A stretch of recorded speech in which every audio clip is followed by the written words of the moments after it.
starting with this whole streaming craze that got into the world, and we see a lot of filmmakers now making deals with Netflix and Amazon, and some of the exhibitor chains are like, what's gonna happen to us? So as a producer, do you think it's important for people to have the theatrical experience, or is it more important that people have access to more content? I don't think it's an either or. I think it's a both. I'll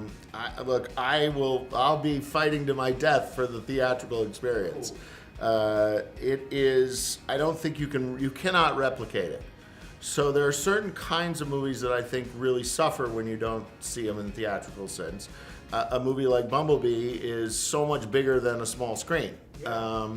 There's nothing against the small screen, but I think it provides a different experience. And what's great about what's happening in streaming is that they're taking on stories that, for whatever reason, Hollywood seems to be scared of in terms of making movies out of it. Yeah. And so I really appreciate the fact that they're pushing the creativity of that. And I wish that we would take back some of it for the theatrical experience. Yeah, because you see Martin Scorsese is doing The Irishman, Yes. and it's a really expensive movie. Yeah. And the main argument, the main point of discussion that he has is, it's really hard to get finance for a movie with older movie stars.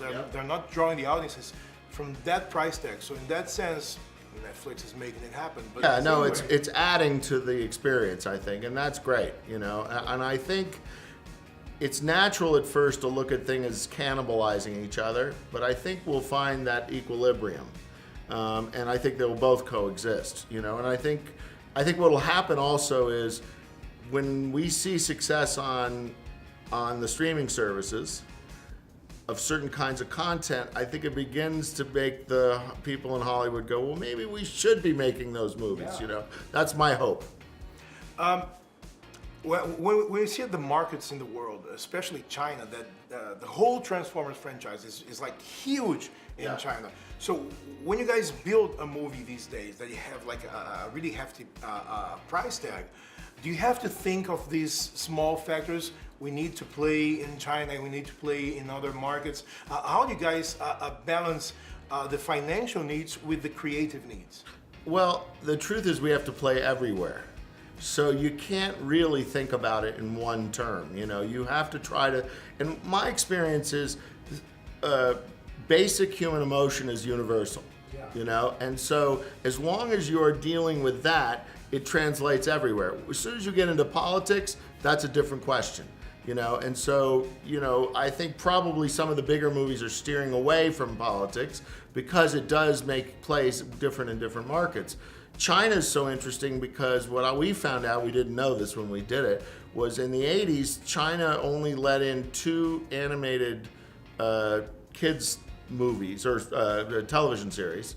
One was Transformers. So they hold it very dear because they didn't have a lot of choice.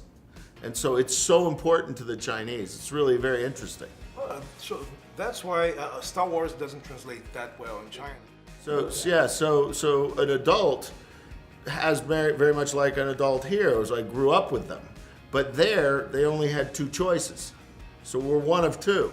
So that's a big deal. You know, can you imagine your childhood? You had 2 choices. You'd love them both a lot. Oh my God! Yeah, that's something I didn't know. Yeah. It's really interesting.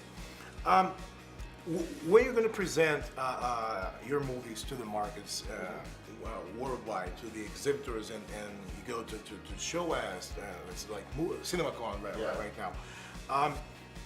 Is there a different way of selling your product to the guys who are showing it, or to the general audiences, or you treat them like they're all the same audience? Definitely different things to different audiences, for sure. I think we've become more sophisticated at that, and yet at the same time, it's still the same thing. You know what I mean? So it's a little of both, I think, in the sense that you're selling one experience, you're just sort of turning it a little bit, you know? Like, see this piece because you're, you know, in this case, we made very consciously a more family-friendly picture, right? So when we show it to a family audience, we're going to, from an advertising point of view, we're going to accentuate that part. And for the hardcore Transformer fan, we're going to make sure they see the action in this movie lives up to the franchise. Do you have like a dream movie star that you know that's going to sell to every audience in the world? I wish. I think I don't think there's ever been exactly that, because I think what is great about a movie star is they have a specific personality, a specific talent, and not everybody's going to like it. So I vote for more movie stars so that there's more variety. Thanks a lot. That was great. Bi, a música pode ajudar você a dizer o que sente. Experimenta.